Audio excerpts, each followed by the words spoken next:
Hey, honey, thanks for waiting me. It's nice to be asked. Although I get the feeling this isn't a social occasion. This is a cry for help. Hey, I need to bounce this off of somebody, and I really respect your opinion. You've been my sounding board plenty enough. I'm happy to return the favor. Thank you. Okay. You gotta promise me something, though, okay? After we're done talking, if I choose to not take a single word of your advice, you're not gonna think badly of me, right? How about if I don't give you any advice unless you ask? Or we could just have a couple beers and play darts. I'm acting like a crazy woman all You're acting night. like someone who's really, really worried. I am, and with good reason. See, this custody thing with Carly and Jax, it is getting really, really ugly. You mentioned wanted sole custody. Yeah, and he was very confident that everything was going in his favor. All of a sudden, I get a call from Sonny this morning. Asked me to go over and meet him in his office. Okay, no big deal. I go over there. Immediately, Sonny starts fishing around, trying to figure out if I would be willing to help Carly.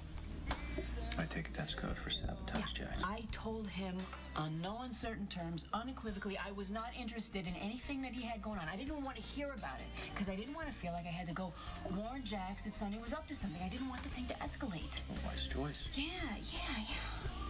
Okay, so I'm walking out of Sonny's office, and I see this other woman walking in very put together, very well dressed. Sonny doesn't offer any introductions, and that's just fine with me. You know, the less I know about this thing, the better, right? So I got a meeting with Jax later in the afternoon at his suite. As I'm leaving his office, who is standing on the other side of the door? The same freaking woman.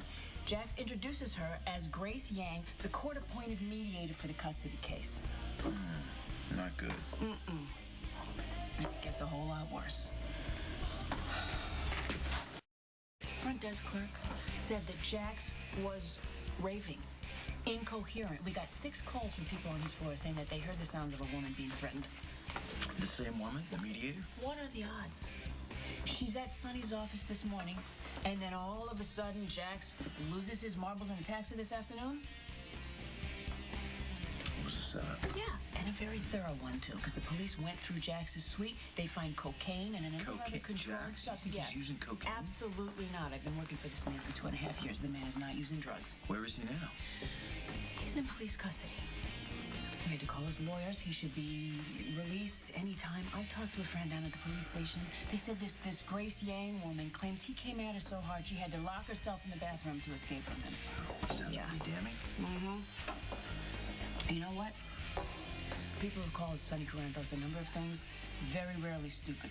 He's like a heat-seeking missile for everybody's weakness, and then he exploits it as ruthlessly as he possibly can.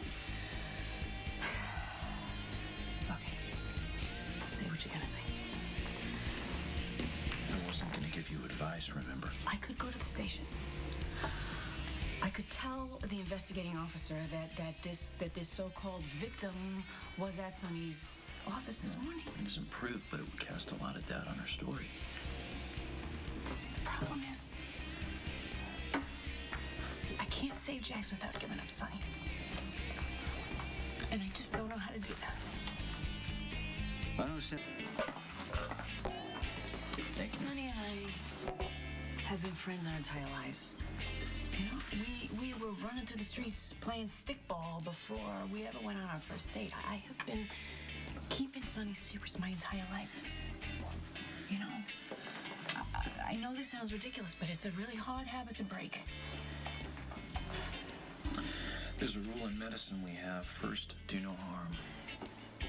I'm all in favor for the solution that brings the least amount of damage to everyone involved, especially you. Yeah, I don't stand to lose my kid, though. You know what? Sonny and Carly and Jax are very capable, very motivated adults.